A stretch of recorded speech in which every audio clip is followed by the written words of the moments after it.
Alright, back with the LS here. We got some work done today on this thing. Started out, we did hood bolts. We were allowed 16 3/8 bolts for wherever you cut the holes out for the headers. And I found out this year too, we were allowed putting all thread up through on 4 places. Now on here, I welded it to the core support there in my washers that go up on top.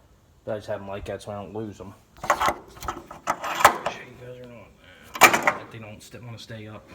I gotta figure out what I'm doing for the air cleaner yet. I'm gonna try and either get one that's a little bit smaller or something that keeps hitting up there and I don't want to cut another big hole. So I'd like to kind of keep something like low profile. I know they make them, I just gotta figure out what I want to use and how much I want to spend on it. Or worst comes to worst, we'll just cut a hole with the plasma cutter. But I got the bolts up through. I know once you tie this down with each 4 spots and then with all these bolts, I'll tell you what, the hood's really solid. If you guys can see it there, got different tires for the back. This year we are allowed running skid tires, so I bought brand new skid tires. We're going to see how that does. I took it down through the field and my god did it sling the mud. I mean, better than these things. These 715s are good, but they just don't, there's no grip. This, that's just because them don't have enough tread, I don't know. But these things here, I think are going to do really good. So, we did do, switch the front tires. I put the front tires back on, the ones that I'm going to be running. Like I said, got all that done. Pretty much this thing's pretty well ready to go besides paint the hood. I'm going to just do a quick paint job over the whole thing.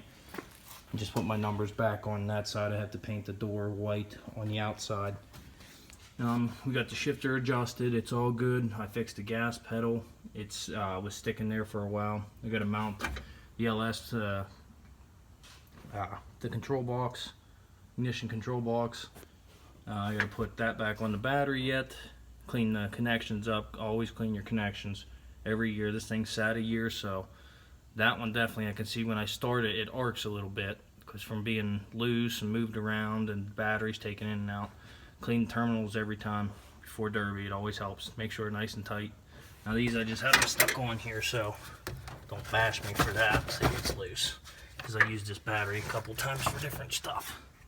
So other than that, pretty much just clean it out, finish the tighten the battery down, put the rubber mat right there over top of it.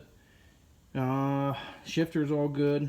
I do go to get a seal for the transmission. The rear seal is bad. It leaks.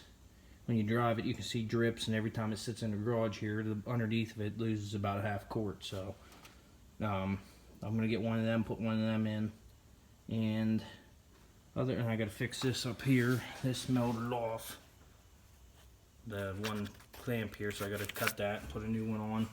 I might even put new ones on these.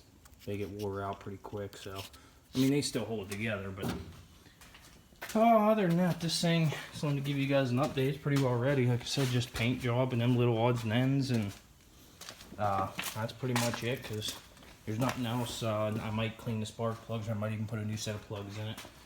And the other thing I did too, to help a lot of you guys, anybody running bumpers, if you have the shocks, or the, not shocks, push guards, and they stick way up, these were like up to here. So what I do, I took the plasma cutter, I cut a V out of it, took a hammer, smashed it down, and I'm going to tack weld it just across, well, weld it, not tack weld it, across there so it doesn't get pulled back up. That's what I actually got hung up on. I got hung up on a car, and I know that's what I got stuck on. Because like this little stuff here, if you get caught on this, it'll pull that out. Like here, it'll rip that out. But now, if you got a big solid chunk like that, it ain't coming off. You're gonna get hung up on it and everything. So, just another idea for anybody putting a good bumper on their car, or a bigger bumper. I actually got to do it to the Subaru here. So, but other than that, that's about it. Like I said, I'm maybe put a set of spark plug wires and plugs on this. I don't know. I got to see yet. And then paint the door white. Finish painting it black. We're going to do flat black, the whole thing flat black again. I'll probably have to power wash, which I don't even know if I'll wash it. I don't even know if I'll paint it, to be honest. Might just redo the numbers, paint the hood black, and just get a couple spray cans and just be done with it. The only other thing I do know I got to do, every time you guys run, always check over your patches. Because there's one side I had to redo. But alright, that'll be it for this video. See you guys in the next one.